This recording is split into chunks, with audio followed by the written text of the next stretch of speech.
Allah, Allah, Subhanallah, Allah, Allah, Allah, Allah, Allah, Allah, Sultanallah. Ya Rabbi, Anta Sultan, nahnu abid, a'udhu billahi minash shaitanir rajim, bismillahir rahmanir rahim. Alhamdulillah wa shukru lillah wa la ilaha illallah wa Allahu akbar wa la hawla wa la quwwata illa billahi al-aliyyil azim. Bismillahir rahmanir rahim. Ati'u Allah, ati'u Rasul wal ulil amri minkum. Louange à Allah, Janab al-Haq, qui nous a honoré d'une nuit magnifique. Laylatul Qadr khayrun min alfi shahr. Une nuit, comme il disait aujourd'hui, mais c'est pas aujourd'hui. Il dit c'est aujourd'hui, il dit c'est pas aujourd'hui. Il dit c'est aujourd'hui parce que c'est le 27, c'est pas aujourd'hui parce que ça tombe sur les nuits impaires. Et c'est important pour nous de la chercher sur les nuits impaires, de remplir cette sunna, malgré le fait que beaucoup de savants traditionnels, beaucoup de machères, ont tendance à incliner vers la nuit du 27.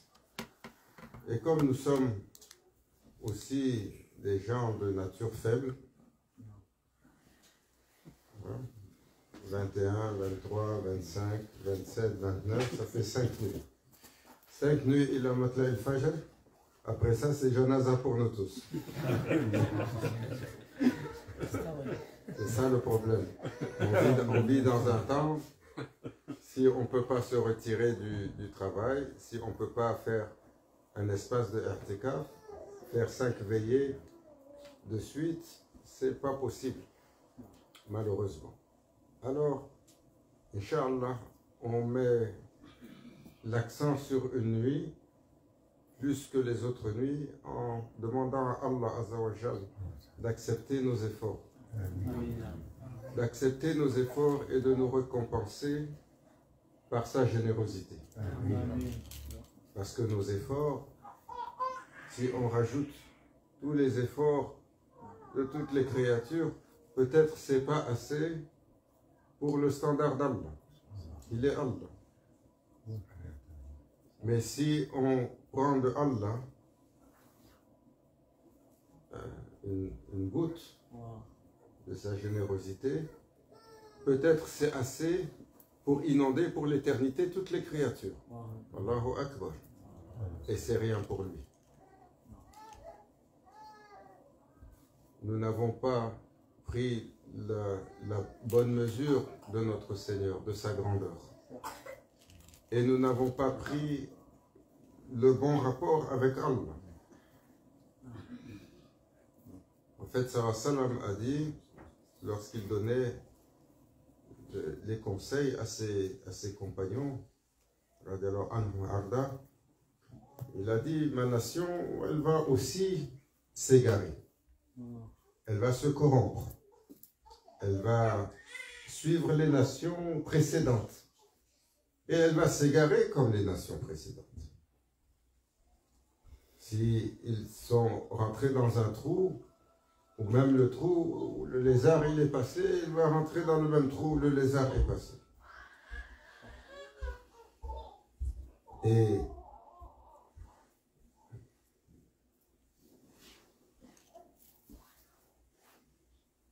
le prophète sallallahu alayhi wa sallam a dit, As-sirat al-mustaqim, il est fin comme le tranchant d'une épée, si on s'écarte d'un cheveu, on sort. Tellement c'est précis.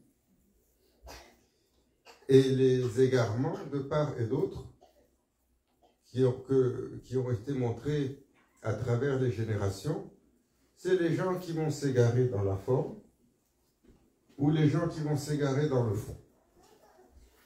Dans la forme, où la religion devient simplement des règles et perd son esprit. Dans le fond, où les gens gardent la spiritualité, mais ils oublient la charia. Ils disent ça c'est plus important. Et nous avons vu dans les nations qui nous ont précédés, les deux. Bani Israël, ils ont évolué et ils sont rentrés dans un univers de règles et de scénarios et ils ont oublié la spiritualité. Et les chrétiens, ils sont rentrés dans de la spiritualité et ils ont abandonné Sharia.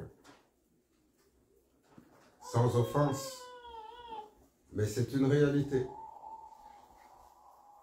C'est une réalité. Aucun prophète n'est arrivé s'il n'a pas amené une Sharia. Des règles et des commandements divins.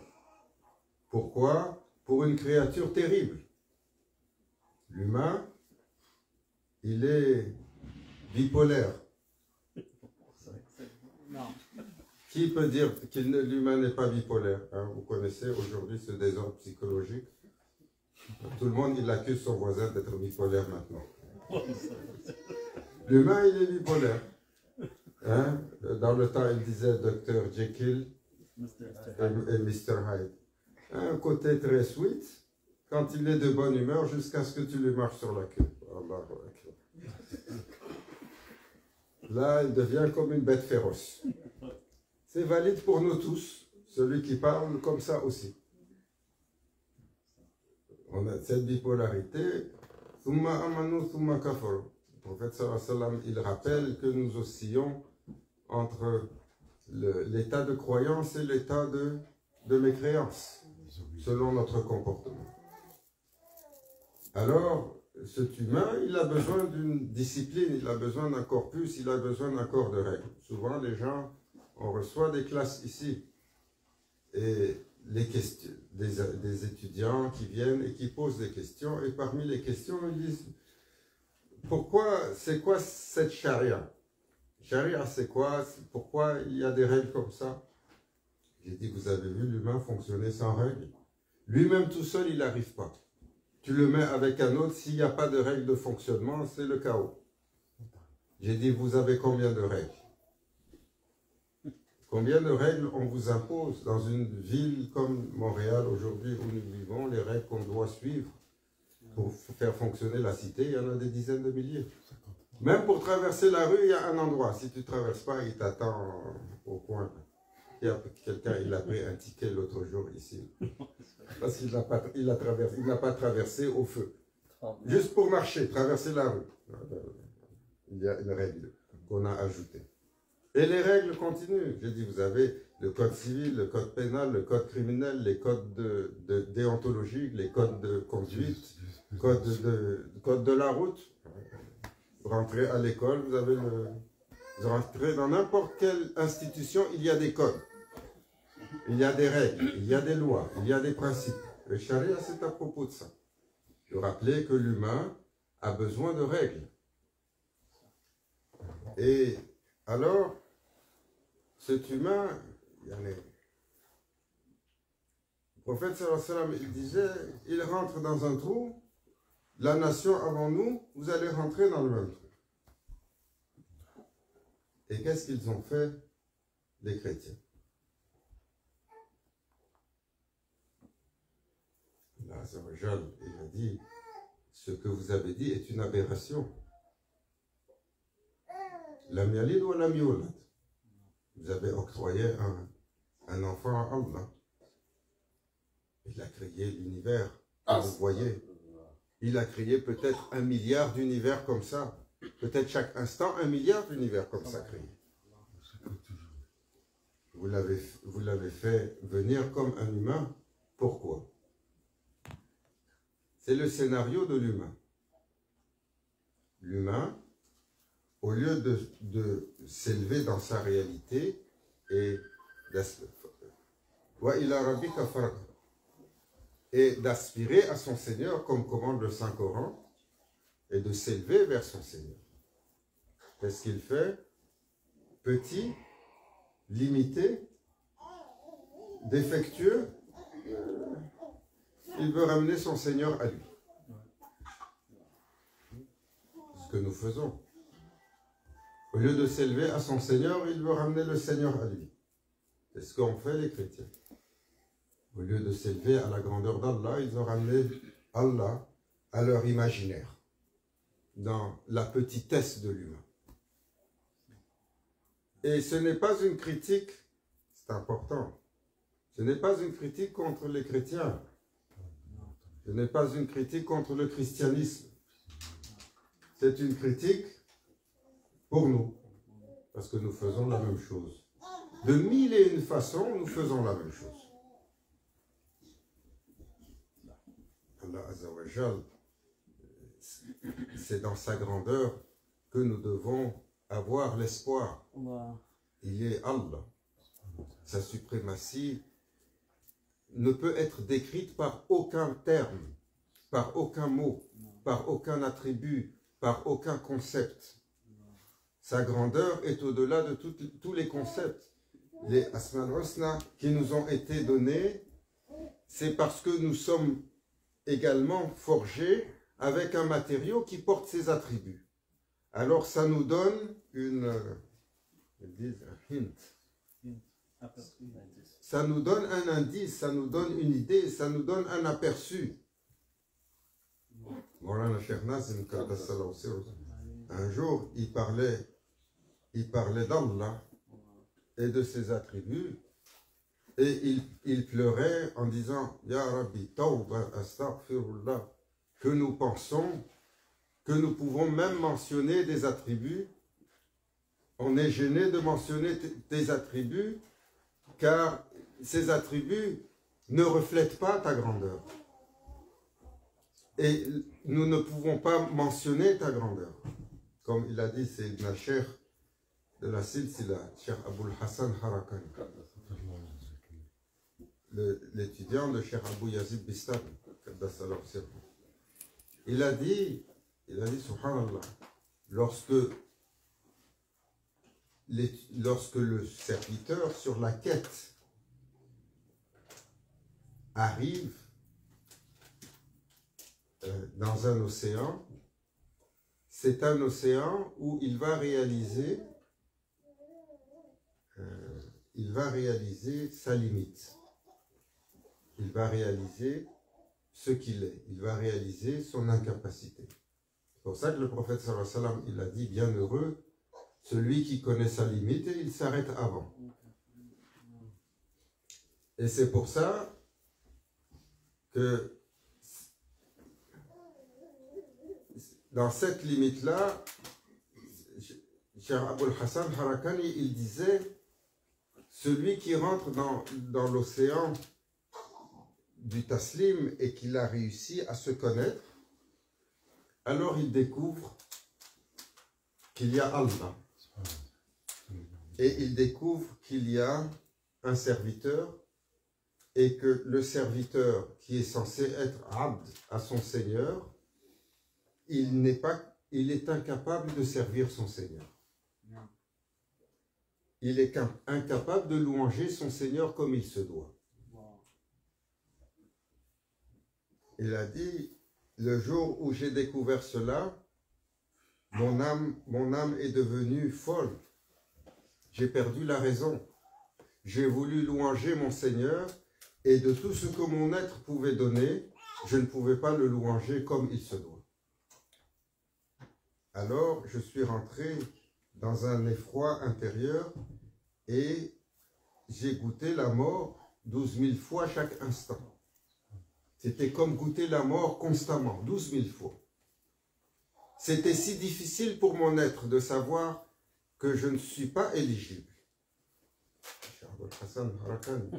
Il parle de la station des accomplis, la station des muhsin, la station de ceux qui sont morts avant leur mort.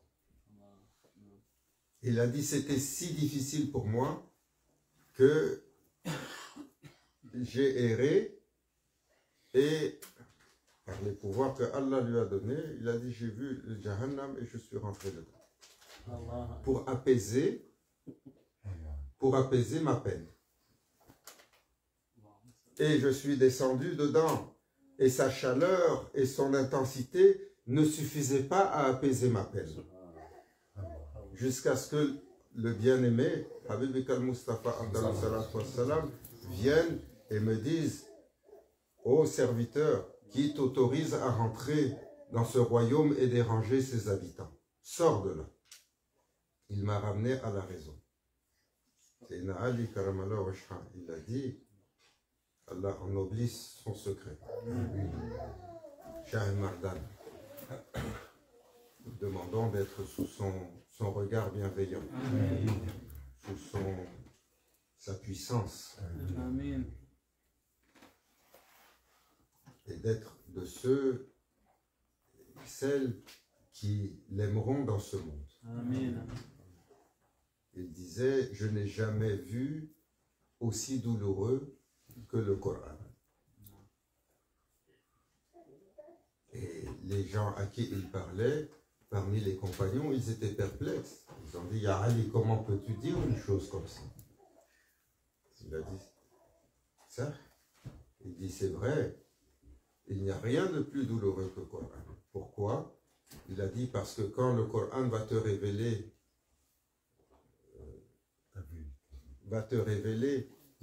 l'excellence, parce que le Coran, c'est la parole d'Allah qui invite le serviteur à quitter son état et à faire le soulouk, la quête, pour rencontrer son Seigneur. Il a dit, Allah va te parler de ta réalité, te parler de sa présence. Il va t'inviter de ta réalité à sa présence. Et un jour, tu vas parfaire la connaissance de ton être et tu vas te rendre compte que l'excellence que Allah décrit, tu n'es pas éligible pour. Il est Allah. Et c'est pour ça que Sayyidina Muhammad, lorsque Sayyidina Abu Bakr al-Sadiq a disparu et qu'il est allé le retrouver à la Kaaba, ils ont eu cette conversation. Il avait disparu 3 jours et il était dans la Kaaba, Sayyidina Abu Bakr al-Sadiq en train de pleurer. Il a dit, pourquoi tu es ici? Il a dit, Ya Rasulallah, toi tu as dit que même pour toi, il n'y a pas de sauvegarde. Alors je suis inquiet.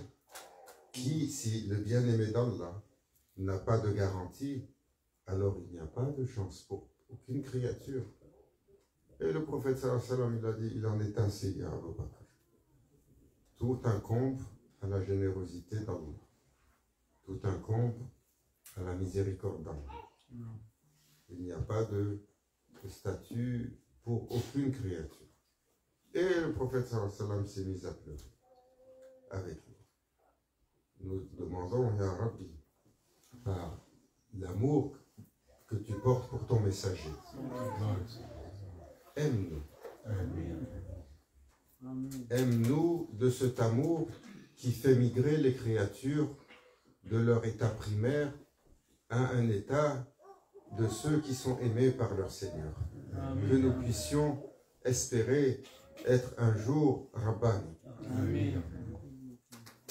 Et Rabbi, par la puissance de cette nuit, accorde-nous un souffle de puissance assez pour terrasser notre nafs al-amara. Nous témoignons, nous reconnaissons, nous témoignons devant Allah et devant son messager que cet ennemi terrible qui est en nous, qui nous empêche d'aller vers Allah. Nafs al-amara bisou, il est terrible, il nous habite et nous sommes incapables de le tenir et de le terrasser. Comme il disait tout à l'heure, notre frère Suleiman, il dit, ils se sont rencontrés à la mosquée entre Tahajjud et Fajr. La bisbille a pogné parce que lui, il veut lire le Coran, lui, il veut regarder le téléphone. Ils ont argumenté jusqu'à se donner rendez-vous dehors pour aller se battre. Mois de Ramadan. Entre Tahajjud et Fajr. Mieux que ça. Mieux que ça. Et il dit, et le shaitan est enchaîné. Hein? Mais quelle force maléfique, les amis comme cela, dans un mois sacré, dans une nuit sacrée, dans un moment sacré, à venir comme des bêtes féroces dans un endroit sacré, comme des bêtes féroces pour se dévorer l'un l'autre. Tawba astaghfirullah. Nous disons, Allahumma innaka afun tuhibbun afafa. Tu aimes le pardon, Ya Rabbi. Tu es celui qui pardonne, tu aimes le pardon. Pardonne-nous. La ilaha illa anta subhanaka inni kuntu minadh dhalimin. Nous donnons notre témoignage en cette nuit, que nous sommes parmi les oppresseurs, et nous reconnaissons que nous avons besoin de la main d'Allah pour nous sortir de notre état. Et nous reconnaissons que nous avons besoin de Shafa'atun Nabi sallallahu, de l'intercession du prophète sallallahu. Et nous reconnaissons que nous avons besoin de Irshad, de la guidance, de Salihin, de nos machères, de Rijalullah, pour nous aider, nous prendre la main et nous faire migrer de notre état de Nafs al-Amara Bisou. Ya Rabbi, cet état qui nous garde si loin de toi. Accorde-nous miséricorde sur nos êtres et nos défunts et nos protections pour nos enfants et bénédictions pour toute la Ummah. Et que cette année soit une année d'ouverture et que cette nuit de puissance décrète une puissance qui anéantisse le royaume du Shaitan. Amen.